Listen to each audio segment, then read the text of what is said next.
नमस्कार विद्यार्थियों, ऑनलाइन कक्षाओं में आपका स्वागत है। विद्यार्थियों, हम भारत में जनसंख्या के बारे में पढ़ रहे थे और भारत में जनसंख्या के संदर्भ में हमने जनसंख्या संरचना या जनसंख्या संगठन को जाना। क्या होता है जनसंख्या संगठन? जनसंख्या संगठन क्या होता है? किसी भी प्रदेश में जो जनसंख्या है उस जनसंख्या की पृथक पृथक विशेषताओं को अध्ययन करना जनसंख्या संगठन होता है। जनसंख्या संगठन में हमने ग्रामीण नगरीय जनसंख्या संगठन को जाना और यहाँ हमने जो आंकड़े देखे उनको एक बार रिपीट करते हैं। सबसे ज्यादा गांव कहाँ पर है? तो सबसे गांव ज्यादा है उत्तर प्रदेश में, और सबसे ज्यादा नगर कहाँ पर है? वो है तमिलनाडु में। ग्रामीण जनसंख्या सबसे ज्यादा है वो आपके उत्तर प्रदेश में है, और नगरीय भी कहाँ पर है? उत्तर प्रदेश में है। अब प्रतिशत की बात आती है तो नगरीय जनसंख्या प्रतिशत है वो मिजोरम में सर्वाधिक है, और ग्रामीण जनसंख्या प्रतिशत है वो आपका हिमाचल प्रदेश में क्या है? सर्वाधिक है। ठीक है। केंद्र शासित प्रदेशों में देखें तो दादरा नगर हवेली ग्रामीण प्रतिशत में सर्वाधिक है, और दिल्ली नगरीय प्रतिशत और जनसंख्या में दोनों में क्या है? सर्वाधिक है।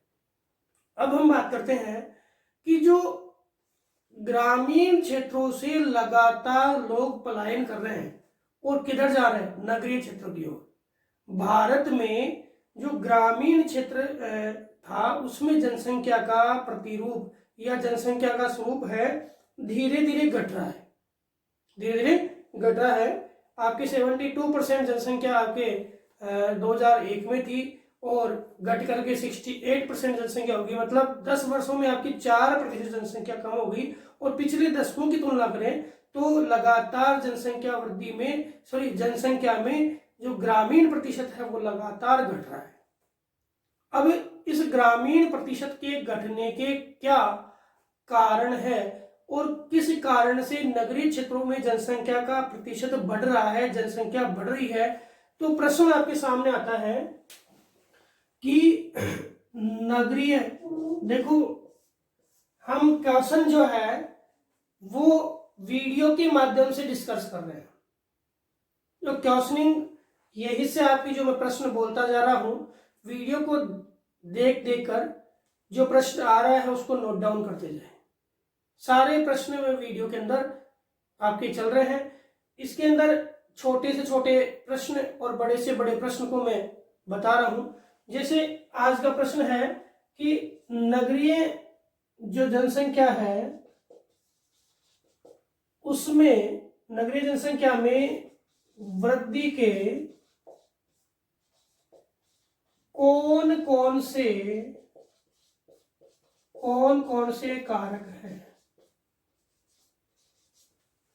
नगरीय जनसंख्या वृद्धि के कौन कौन से कारक है?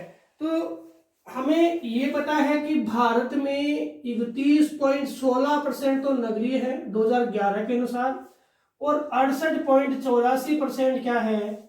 ग्रामीण जनसंख्या प्रतिशत है।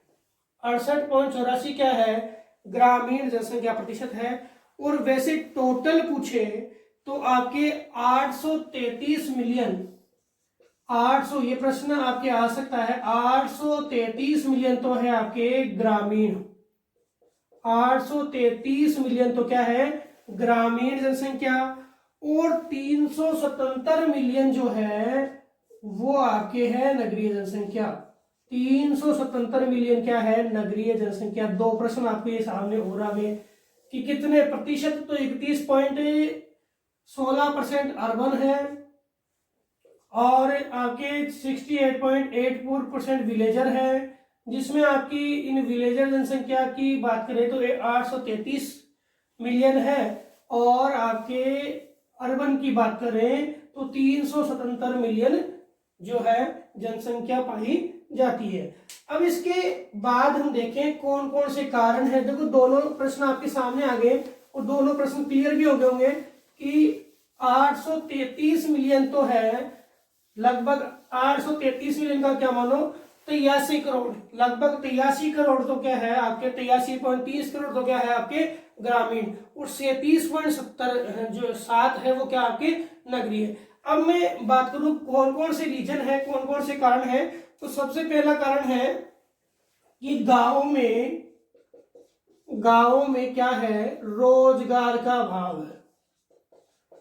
रोजगार का अभाव एक्सप्लेन करने की आवश्यकता ही नहीं है इस चीज को, तो कि गांवों में रोजगार का अभाव है, और रोजगार के अभाव के कारण लोग है पलायन कर रहे हैं। दो चीज हमने पढ़ी थी, विकासशील और विकसित देश। तो विकसित देशों में पलायन कौन करता है, आपके महिलाएं जाती है रोजगार के लिए, ठीक है, क्योंकि पुरुष है वो आपके विस्तृत वाणिज्य अनाज कृषि में क्या होते हैं, संलग्न होते हैं। लेकिन आपके विकासशील देशों में कौन जाएगा, पुरुष जाएंगे, और महिलाएं हैं वो आपके गृहिणी के रूप में काम करेगी। आगे पढ़ेंगे, लिंग अनुपात प्रभावित होता है, इसके कारण लिंग अनुपात प्रभावित हो रहा है। गांव में कार्यशील जनसंख्या का क्या हो रहा है, अभाव हो रहा है। तो रोजगार के लिए लोग हैं वो शहरों की ओर पलायन करते हैं। तो पहला कारण है जनसंख्या वृद्धि नगरों में हो रही है, उसका कारण है रोजगार का गांव में अभाव। दूसरा है नगरों में सुविधाओं का होना। आकर्षक सुविधाएं जो है वो कहां पर है, आपके नगरों में है। तो नगरों में सुविधाओं के कारण आपके क्या है, जनसंख्या गांव की जो है वो पलायन कर रही है, किधर, नगरों की ओर। किसके कारण, सुविधा और रोजगार के कारण। तीसरी बात करें कि अधिकांश ग्राम जो है वर्तमान में शिक्षा नीति के अकॉर्डिंग देखें तो लगभग सब गांवों में शिक्षा का प्रसार किया जा रहा है। लेकिन उच्चतम शिक्षा के लिए लोग क्या है, शहरों की ओर प्रवास कर रहे हैं। तो शिक्षा की सुविधाएं हैं वो कहां पर है, आपके शहरों में है। शिक्षा की सुविधाएं आपकी कहां पर है, शहरों में है। साथ ही साथ शहरों में आपको रोजगार के लिए क्या मिल जाएगा, औद्योगिकरण का प्रसार भी किधर है, औद्योगिकरण का प्रसार कहां पर है, शहरों में है। और औद्योगिकरण के प्रसार के कारण आपके सर्वाधिक क्या मिलेंगे, रोजगार मिलेंगे। और रोजगार को पाने के लिए कौन आ रहे हैं यहाँ पे, गांव के लोग। तो शहरों में जनसंख्या का क्या हो रहा है, प्रसार हो रहा है। इसके बाद हम बात करें कि यहाँ और क्या सुविधा है, तो यहाँ पे परिवहन व संचार की सुविधा।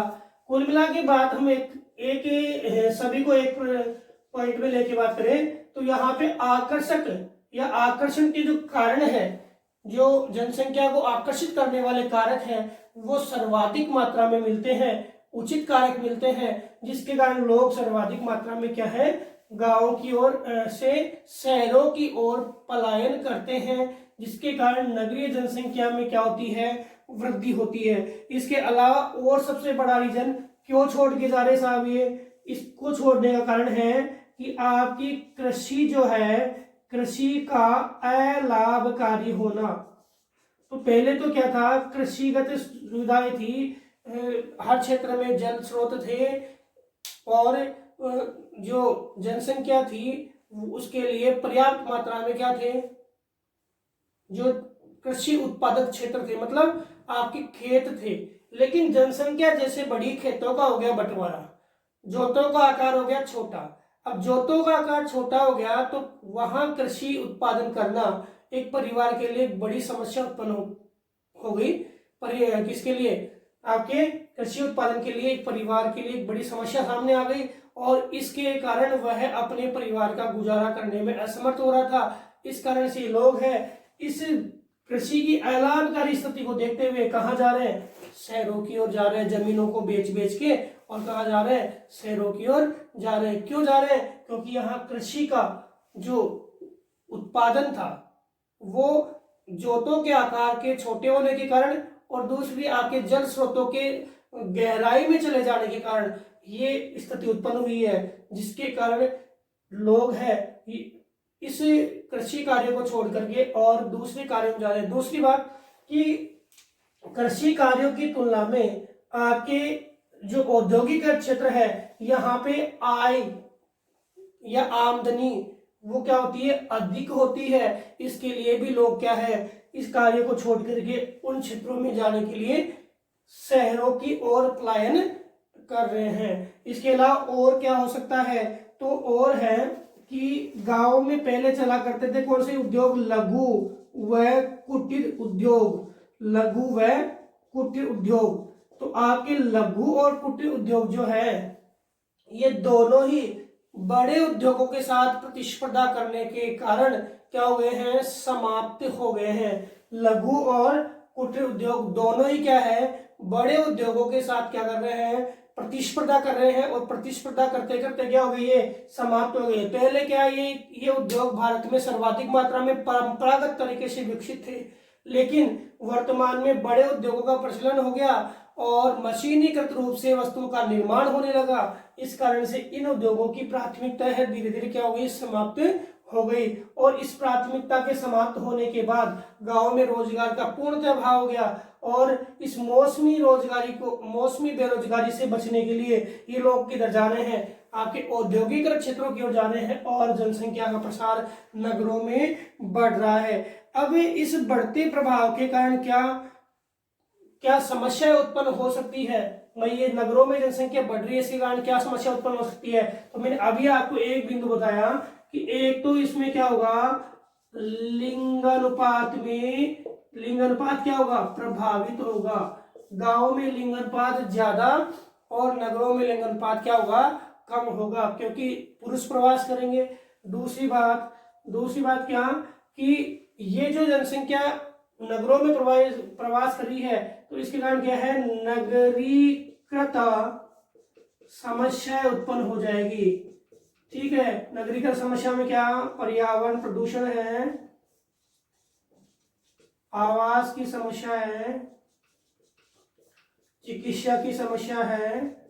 ठीक है, ये कई सारी समस्याएं हैं वो आपके सामने उत्पन्न होगी, जिसके कारण नगरों के पर्यावरण पर, नगरों की सुविधाओं पर विपरीत प्रभाव पड़ता है। भाई एक नगर जो मान लो कि 10,000 लोगों का बसा हुआ क्षेत्र है, कितना, 10,000 लोगों का बसा हुआ एक नियोजित क्षेत्र है, वहां पे आप 15,000 20,000 लोग लाएंगे या 15-20,000 लोग बसेंगे, तो वहां सुविधाओं के में एक बड़ी सारी समस्या उत्पन्न हो जाएगी, वो सभी लोग सुविधाओं को प्राप्त नहीं कर पाएंगे।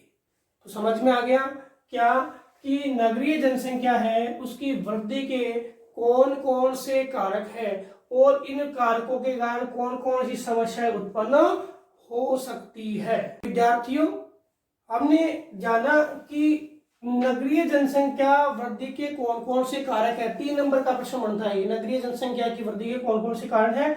इसके अलावा आपके पूछ ले कि नगरीय जनसंख्या की वृद्धि के कारण कौन कौन सी समस्याएं उत्पन्न हो सकती है या होती है, तो आपके ये समस्याएं हैं, और इनके निराकरण के लिए क्या करना पड़ेगा, नियोजित नगरों की जो नियोजन की रूपरेखा है उसको और भी उन्नत करना पड़ेगा।